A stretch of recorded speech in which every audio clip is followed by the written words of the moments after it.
जी आगे बात अब जरा सियासत की भी करते हैं, क्योंकि सियासत की बात करना बहुत ज्यादा जरूरी है। आपको याद होगा कि जम्मू कश्मीर के अंदर तिरंगे पर सियासत काफी ज्यादा हो रही है, और जब से लेफ्टिनेंट गवर्नर इंतजामिया ने यह फैसला लिया कि तिरंगा हर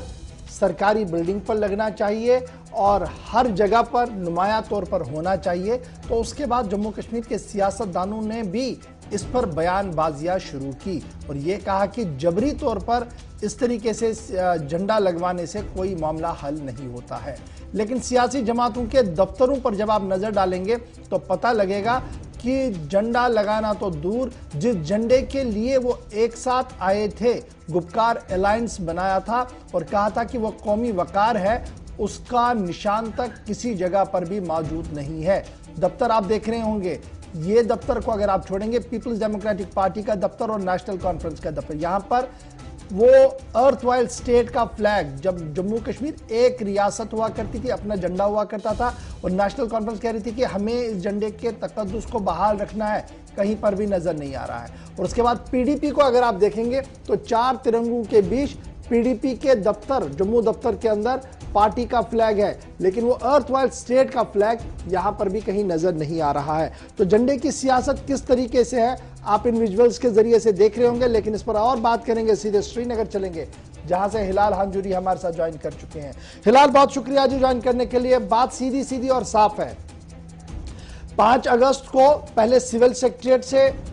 वो परचम हटाया गया जो 2 परचम जम्मू कश्मीर के अंदर थे और कहा गया कि अब सिर्फ तिरंगा रहेगा, और उसके आनन फानन में लीडर्स को गिरफ्तार किया गया और जब बाहर आए तो लड़ाई तो इसी पर थी कि हमने उस खोए हुए वकार को वापस लाना है, और प्रेस कॉन्फ्रेंस के दौरान जानबूझकर उस फ्लैग को रखा जाता था। जब पीडीपी की तरफ से प्रेस कॉन्फ्रेंस हुई या दीगर लीडर्स की तरफ से प्रेस कॉन्फ्रेंस हुई, पार्टी फ्लैग प्लस अर्थवाइल स्टेट का फ्लैग। लेकिन जब पार्टी हेडक्वार्टर्स की बात कर रहा हूं मैं, जम्मू से जो विजुअल्स आज आए हैं, किसी भी पार्टी हेडक्वार्टर पर वो फ्लैग ही नहीं है। उल्टा ये कि जिस नेशनल फ्लैग को लेकर पीडीपी की तरफ से काफी सख्त बयान दिए गए थे, उनके पार्टी ऑफिस पर 4 नेशनल फ्लैग लगे हैं।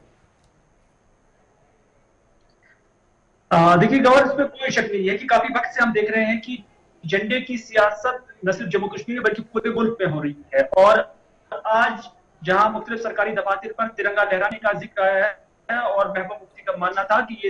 ये हुक्मनामा जम्मू कश्मीर के लिए मंसूब है और झंडे की सियासत की जा रही है, वहीं पर इसी झंडे को जम्मू कश्मीर के आईन में या उसके साथ साथ जो जम्मू कश्मीर का स्पेशल स्टेटस हुआ करता था उसमें एक संगमील जो है करार दिया जाता था, एक बड़ी निशानी तस्वीर की जाती थी, क्योंकि पूरे मुल्क के मुकाबले में जम्मू कश्मीर का तिरंगे के साथ साथ एक झंडा था जिसको हर फंक्शन में, हर वक्त और हर किसी बिल्डिंग पे लहराया जाता था। अगस्त साल 2019 के बाद जहाँ अलायंस बना गुप्ता डेलीगेशन के लिए, और उसमें उनका मेन मौजू और मेन मुद्दा शनाख्त को बहाल करने के लिए वो अपनी तजव, अपनी जदोजहद जारी रखेंगे। लेकिन जब जदोजहद जारी रखने की बात की गई है, वहीं कहीं पर भी, चाहे पीपी का दफ्तर हो, नेशनल कॉन्फ्रेंस का दफ्तर हो, सीआई का दफ्तर हो, अवामी नेशनल कॉन्फ्रेंस का दफ्तर हो, या जितनी भी पार्टियां उस गुप्कार अलायंस में शामिल है, किसी भी दफ्तर पर जम्मू कश्मीर का वो पुराना झंडा नजर नहीं आ रहा है। जिस झंडे की पहाड़ी के तहत के लिए ये पार्टियां अभी सियासत कर रही है। आम जनता भी इस चीज को बड़ी बारीकी से देख रही है, और आम लोग ये भी कहते हैं कि जब अवामी इत्तेहाद पार्टी का जो सरबरा रशीद, जिसने हर बार उस झंडे को लहराने की बात कही थी और बाकायदा तौर पर इस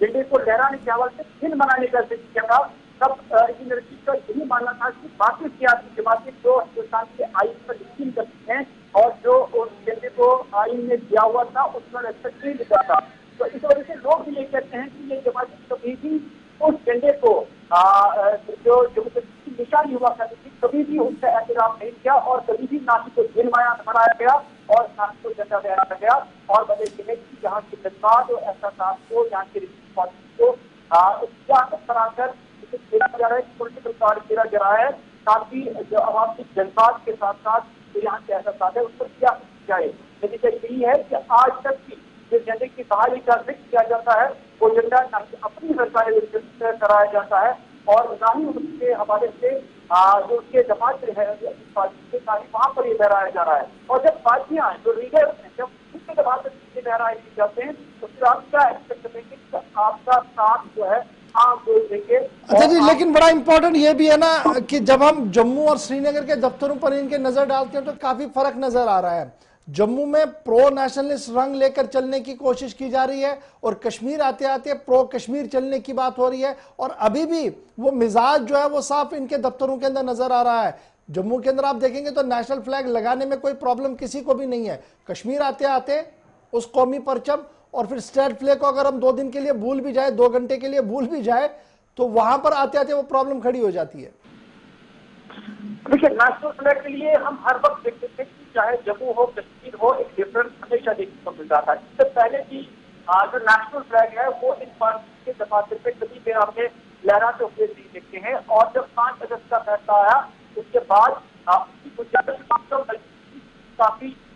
जो है शरारत इस पार्टी के अंदर पाया जाता था। लेकिन उससे पहले जब हम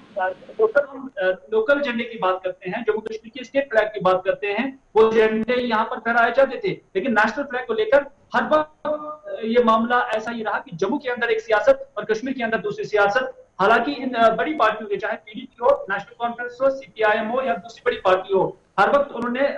मुल्क हिंदुस्तान का ही जिक्र किया है। लेकिन जब झंडा फहराने की बात आई है तो वो झंडा सिर्फ उस वक्त देखने को मिला, चाहे वो 15 अगस्त की तारीख हो, 26 जनवरी की तारीख हो, स्टेडियम्स में जो 15 अगस्त की 26 जनवरी की तकारीब हुआ करती थी उसी में ये झंडे नजर आए, और उसके साथ साथ जो उनका एवरी कार्ड हुआ करता था, उनकी गाड़ियां हुआ करती थी, उसी पे वो झंडा नजर आए। बल्कि अपने दफ्तर में कभी भी तिरंगा भी लहराते हुए नजर नहीं आया। बहुत बहुत शुक्रिया हमारे साथ ज्वाइन करने के लिए। ये तो झंडे की सियासत थी, क्योंकि जम्मू आते आते एक और श्रीनगर आते आते एक, और अर्थवाइल स्टेट का जो फ्लैग हुआ करता था हल और 3 लाइनें, जिसको लेकर नेशनल कॉन्फ्रेंस का अपना दावा है और दीगर सियासी जमातें अपने अपने तरीके से दावे पेश करती हैं, लेकिन कहीं पर भी आज के दिन आपको वो नहीं मिलेगा और ना ही उस हवाले से कोई संजीदगी आपको वहां पर नजर आएगी। तो ये एक ज़िमनी सियासत है, इस पर भी आपने नजर रखनी होती है, इस पर भी बात जरूर करनी होती है। बढ़ते